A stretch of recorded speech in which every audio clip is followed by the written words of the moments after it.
Bagi rekan-rekannya dan bahkan teman satu bandnya, Vicious adalah seseorang yang menyedihkan. Ia kurang dalam kecerdasan dan akal sehat, pada dasarnya jiwa yang manis dengan mudah dibawa ke dalam kebodohan dan pelarian egonya. Terlepas dari Sex Pistols, semua personil di band Sex Pistols dapat memainkan instrumen mereka, kecuali Vicious yang berusaha dengan gagah berani untuk mempelajari bass pada awalnya tetapi dengan cepat tergelincir oleh ketenaran dan kecanduan heroin. Vicious tidak memiliki bakat musik, dia bahkan tidak hadir ketika banyak materi band yang sedang disusun dan ditulis, dan Johnny Rotten sebagian besar bertanggung jawab atas lirik dan sikap kontroversial yang membangun reputasi mereka. Kehadiran Vicious memang memberikan kontribusi energi berbahaya tertentu pada penampilan Pistols, tetapi ketidakkandalannya sebagai jangkar bagian ritme dapat dengan mudah merusak suara live band.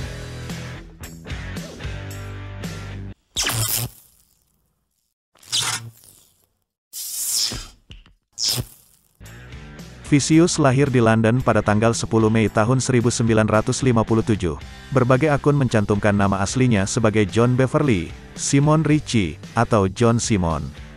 Ibunya bernama Anne masih lajang dan sering menjadi pengguna narkoba, dan Vicious sering mencari persahabatan dan hiburan di jalanan London. Vicious tumbuh mengidolakan rocker glam seperti David Bowie, Roxy Music, dan Trax. Dia sering mencoba meniru gaya berpakaian mereka. Saat menghadiri sekolah negeri sebagai remaja pada tahun 1975, ia bertemu dan berteman dengan John Lydon, yang memberinya nama Sid Vicious setelah hamster peliharaan yang tampaknya lucu yang pernah menggigit tangan ayah Lydon. Itu sebenarnya nama yang tidak disukai Vicious.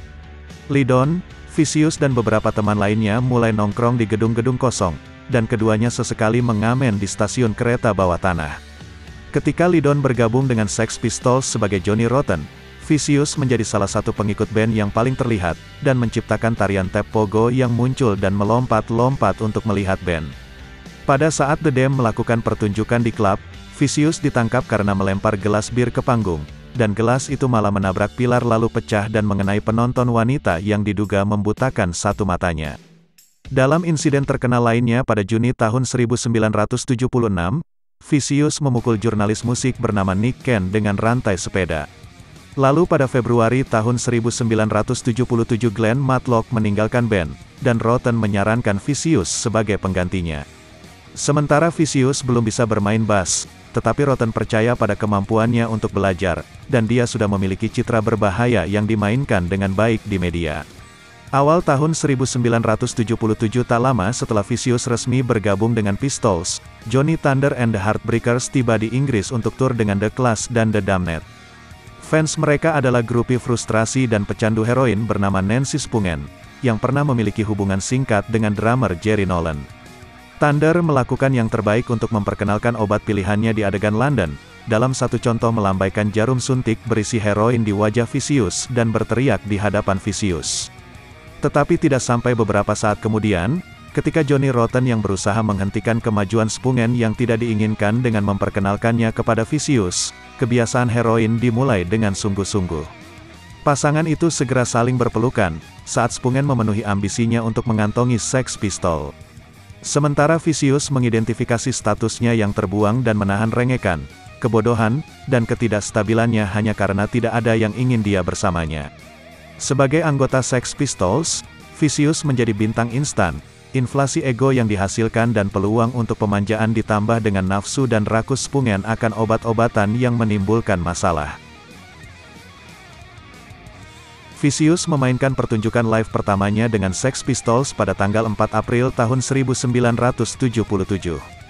Meskipun usahanya untuk belajar bass tulus, dia muncul di sesi rekaman untuk Nevermind the Bollocks dan terlalu mabuk untuk bermain secara efektif, sehingga band mempekerjakan kembali Glenn Matlock sebagai musisi sesi untuk sebagian besar lagu. Di antara semua anggota band, kontroversi tahun itu menghabiskan sebagian besar sisa tahun dengan sia-sia untuk menyingkirkan Spungen dan menghentikan Vicious dari kebiasaan heroinnya. Pada Januari tahun 1978, Sex Pistols memulai tur naas ke Amerika Serikat. Kebanyakan orang Amerika yang pernah mendengar tentang Sid Vicious hanya mengetahui citra medianya, dan setelah kedatangannya, Vicious melakukan yang terbaik untuk memenuhi kepribadian pria tangguh yang kejam itu, dan mengakibatkan dia dipukuli. Karena dia terpisah dari Nancy, Rotten mencoba lagi untuk membantu Vicious sembuh dari heroin, tetapi dia secara keseluruhan terlalu jauh di luar kendali untuk upaya tersebut. Dia melakukan ekses dan mutilasi diri dalam tur di San Antonio. Dia menyebut penonton sekelompok homo dan memukul kepala seseorang dengan bassnya, dan dia muncul di atas panggung dengan kalimat Gimme a Fix yang tertulis di dadanya. Di halte truk dalam perjalanan ke Tulsa, seorang pengemudi truk meletakkan rokok di tangannya dan menantang Vicious untuk melakukan hal yang sama, lalu Vicious memotong tangannya sendiri dan dengan tenang melanjutkan makan. 2 hari setelah Pistols melakukan pertunjukan terakhir di San Francisco, Vicious mengalami overdosis heroin pertamanya. 3 hari kemudian, dalam penerbangan ke New York dia mengalami koma akibat obat. Sekembalinya ke Inggris, dia dan Rotten benar-benar berselisih karena penyalahgunaan narkoba. Dia akhirnya pergi ke Paris untuk film Great Rock and Roll Swindle, di mana dia merekam cover My Way dan beberapa lagu Eddie Cochran. Pada Agustus tahun 1978, dia dan Nancy pindah ke New York dan mengumpulkan uang dengan melakukan pertunjukan perpisahan dengan band pendukung bernama Vicious White Kids, yang menampilkan gitaris Steve New, basis Glenn Matlock, dan drummer Rats Kabies. Setibanya di New York, Vicious membentuk The Idols dengan Barry Jones, gitaris Steve Dior, Arthur Kane dan Jerry Nolan. Sebuah album live berjudul Sid Sings dirilis dengan The Idols pada 1979. Sebagian besar terdiri dari sampul Sex Pistols, Dolls, dan Heartbreakers, ditambah lagu-lagu yang dia cover untuk The Great Rock and Roll Swindle. Pada tanggal 12 Oktober tahun 1978, Vicious terbangun di kamar Hotel Chelsea dan menemukan Spungen terbaring di kamar mandi yang tewas karena luka tusukan. Meskipun dia tidak dapat mengingat kejadian malam sebelumnya karena pingsan akibat obat bius, dia mengakui kejahatannya dan ditangkap. Setelah Virgin Records menyelamatkannya, dia mencoba bunuh diri beberapa hari kemudian dengan menyayat dirinya sendiri dengan pisau cukur dan berkomitmen pada Bellevue selama 2 minggu. Pada tanggal 9 Desember di klub Max Kansas City, Vicious melamar pacarnya yang bernama Todd Smith. Ketika Todd mengatakan tentang narkoba kepada Vicious, Vicious memecahkan kaca di wajahnya dan kemudian ia ditangkap lagi. Dia dibebaskan pada tanggal 1 Februari tahun 1979, dan segera mengambil beberapa heroin yang dipasok oleh ibunya. Setelah mencetak lebih banyak dia menyuntikkan lagi pada malam itu dan ditemukan tewas karena overdosis keesokan paginya, dan dia baru berusia 21 tahun. Pembunuhan Spungen tidak pernah diselesaikan secara meyakinkan, dan ada beberapa teori tentang apa yang sebenarnya terjadi.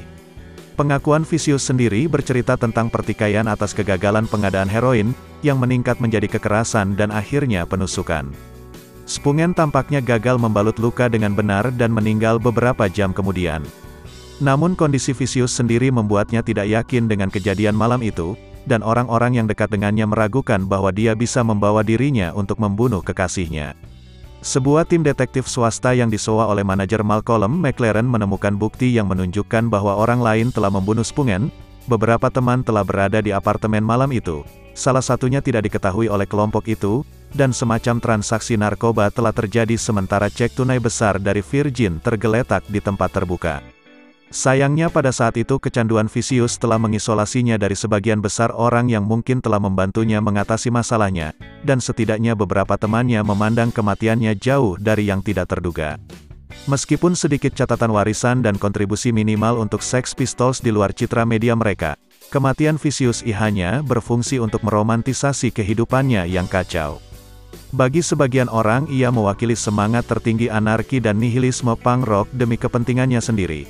Bagi orang lain ia tetap menjadi sosok yang tragis tetapi lebih karena kelemahannya daripada ketenarannya.